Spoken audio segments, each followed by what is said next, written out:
وہ انکریز یا ڈیولپ نہیں ہوتے اور ٹرانسفر نہیں ہوتے۔ بعض کیسز میں نے دیکھے ہیں جو کہ ہائیڈروسیل فوتوں میں ٹیسٹیز میں پانی آ جاتا ہے، جس کی وجہ سے بھی ایزوسپرمیا کے کیس میں مبتلا ہو جاتا ہے، کیونکہ ہائیڈروسیل سے ایلوپیتھک زراعت ڈاکٹر جو ہیں وہ ان کا آپریٹ کرتے ہیں، جس کی وجہ سے یہ بعض اوقات ایزوسپرمیا کے کیس میں بھی مبتلا ہو جاتے ہیں۔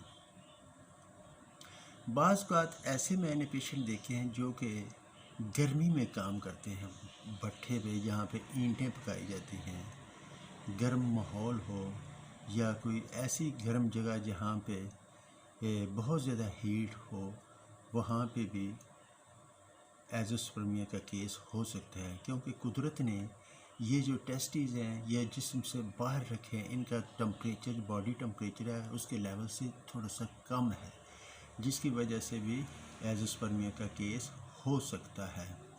پیارے ناظرین، بعض کیسز ایسے ہوتے ہیں جو کہ سوزاک، کرونک سوزاک سفلس کا مریض ہو، وہ بھی ہو سکتا ہے۔ اس کے بعد لیور سروسس یا لیور فیٹی لیور یا جگر کے مرض میں مبتلا ہو، جس کی وجہ سے بھی ایزوسپرمیا کا کیس ہو سکتے ہیں۔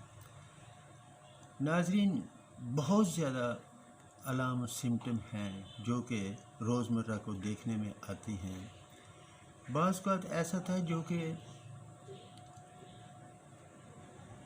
دفتروں میں کام کرتے ہیں، لیپ ٹاپ پر وہ گود میں رکھ لیتے ہیں، بعض اوقات رات کو اسٹڈی کے دوران یا اپنے بیڈ پر گود میں رکھ کر اپنا لیپ ٹاپ استعمال کرتے ہیں، جس سے بھی بعض اوقات ایزوسپرمیا کا کیس ہو سکتا ہے۔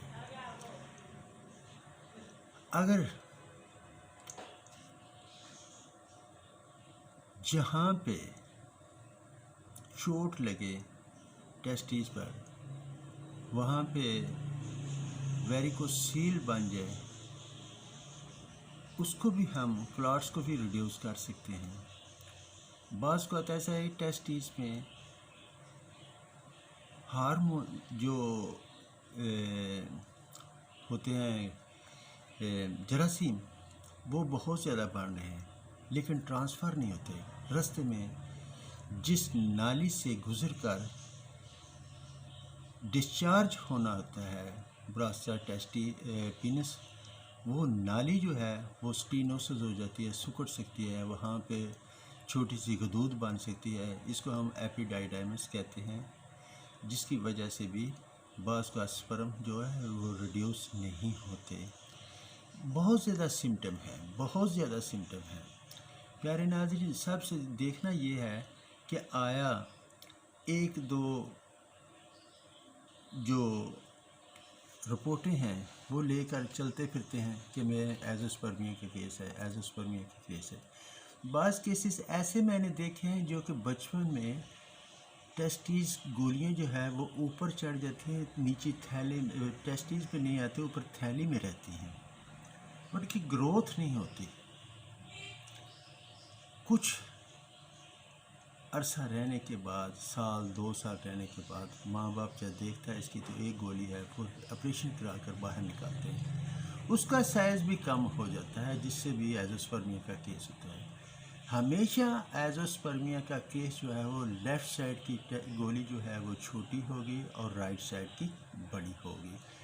پیارے ناظرین، lab investigation, physically investigation, case taking کرنے کے بعد پتہ چلتا ہے کہ آیا اس کو ایزوسپرمیا کس وجہ سے ہوا ہے۔ سب سے پہلے لوکیشن دیکھنی ہے کہ کس وجہ سے یہ ہوا ہے ایزوسپرمیا، اس کے بعد کازز کو ہم نے مد نظر رکھنا ہے، پھر موٹیلٹیز کو ہم نے نظر رکھنا ہے۔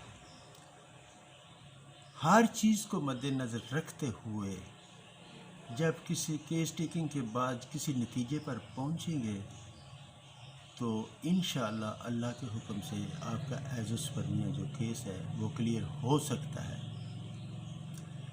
کیونکہ میں ایک سال میں کم از کم 3-4 کیس جو ہیں آن ریکارڈ میرے پاس ہیں، جو کہ میں آپ کو دکھا بھی سکتا ہوں، میں نے کلیئر کیے ہیں اللہ کے حکم سے۔ تو چلتے ہیں میڈیسن کی طرف۔ کچھ میڈیسن میں آپ کو بتاتا ہوں، ڈاکٹر حضرات کے لیے بہت زبردست نالج ہے، کوشش کر کے دیکھ لیں، اللہ تعالیٰ سب کو اپنے حفظ و امان میں رکھے۔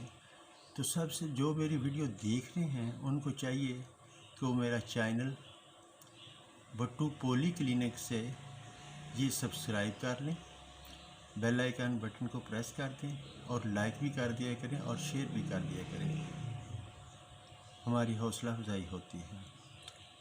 اور جو آؤٹ آف کنٹری پہ ہیں وہ میرا اسکرین پر نمبر دے کے مجھ سے ان باکس اور واٹس ایپ پر رابطہ کر سکتے ہیں۔ چلتے ہیں میڈیسن کی طرف۔ میڈیسن سب سے پہلے ایکس رے، تھوجا ایتھوزا، اس کے بعد selenium, cadmium, vanadium, zinc met, calcarea fluor, 6X، اس کے بعد اشواگندھا کیو۔ یہ چند میڈیسن میں نے آپ کو بتائی ہے۔ Selection of medicine according to sign symptom آپ نے کرنی ہے، ادروائز امپاسبل۔ اس کا جب تک آپ نصوص نہیں دیں گے کسی بیماری کی جو آپ نے کیس ٹیکنگ کی ہیں، اگر وہ ٹائیفائڈ ہے تو ٹائیفائڈ دیں، اگر کان پہ ممس ہے تو ممس کی آپ نے میڈیسن ضرور دینی ہے، اگر ٹی بی ہے بچپن میں ہوئی ہے یا کسی قسم کی ٹوبرکلوسس آپ نے اس کا نصوص جو ہے لازمی دینا ہے، اگر اس کو دینا ہے کہ کرونک سوزاک ہے، سفلس ہے، اس کو آپ نے اس کا نصوص ضرور دینا ہے، اگر لیور سروسس ہے اس کی آپ نے ٹریٹمنٹ کرنی ہے۔ اکارڈنگ ٹو سائن سمٹم آپ میڈیسن یوز کریں گے تو انشاءاللہ آپ کا جو کیس ہے وہ امیڈیٹلی کور ہو سکتا ہے۔